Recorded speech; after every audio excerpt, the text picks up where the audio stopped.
everybody, I'm Amy from the Cauldron, and in today's episode of Dye Time, I'm starting off spinning some very hairy fibre.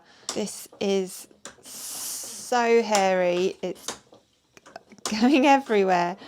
I don't know if you can see it flying about in the background there, but it is just... It reminds me of when I had a long-haired white cat. I'd sit there brushing her afterwards, I was just absolutely covered in white fur. And this is what it reminds me of. This is not long-haired white cat hair. This is actually pineapple. I have no idea how this has been made from the pineapple plant, but it has. It's coming apart very easily. It's spinning quite nicely as well, actually, for now. I'm not great at spinning. I still class myself as a newbie when it comes to spinning. This is going quite nicely. I've spun this very fluffy fibre into yarn.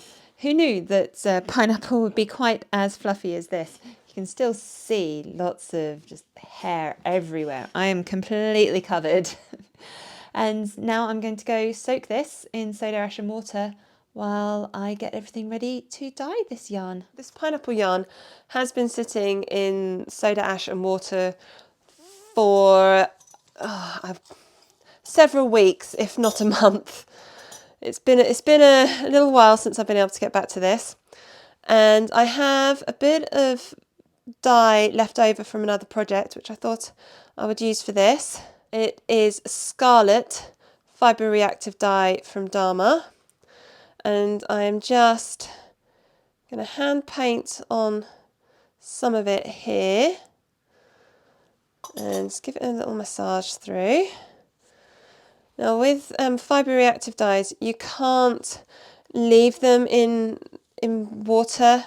You can't leave them as a stock solution like you can with acid dyes. They react when they come into contact with water, and then you just can't use them after that.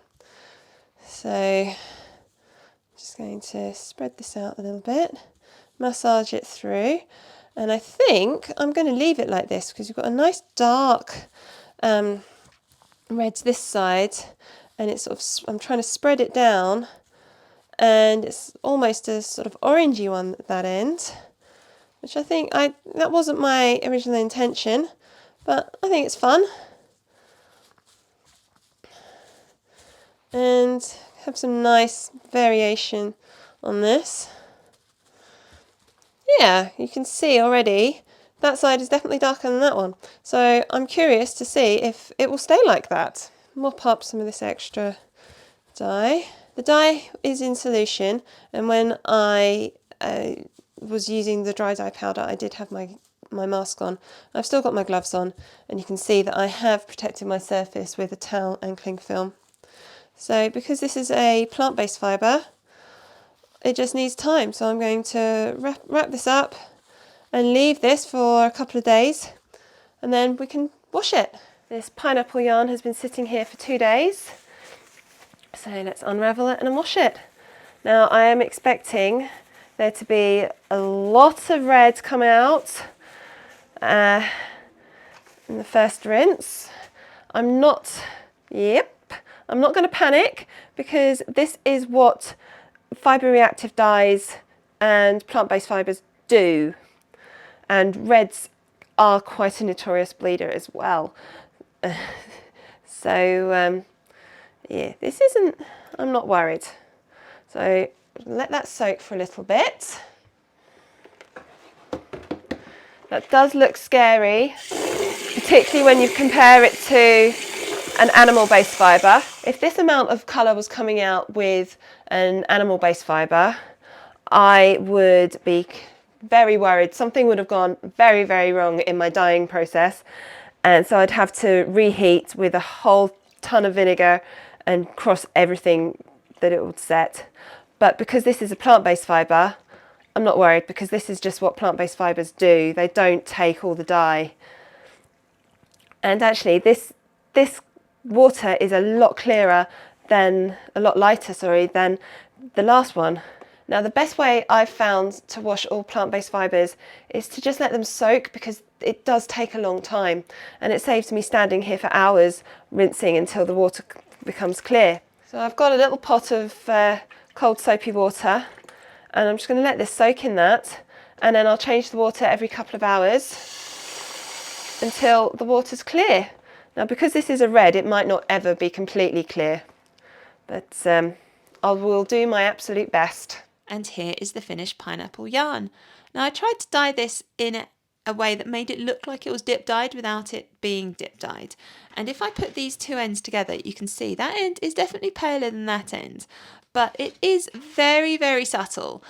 And there's probably better ways of getting this effect than the way I did it. And that's actually something I want to experiment with over the next year, trying to get the sort of dip dyed effect, sort of hand painting a dip dyed effect on plant-based fibres. But this was a really fun first attempt and I have loved playing about with these new fibres. Thank you so much for watching this video. I hope you enjoyed watching it as much as I have enjoyed making this video. I have loved playing about with this new to me fibre. It's been such an interesting process, spinning it and dyeing it. I've got this fibre that is also pineapple that I'm now going to go spin. I dyed it and then spun it, and this one I spun and then dyed. And I have loved every minute of this. It's been so much fun and such a learning curve.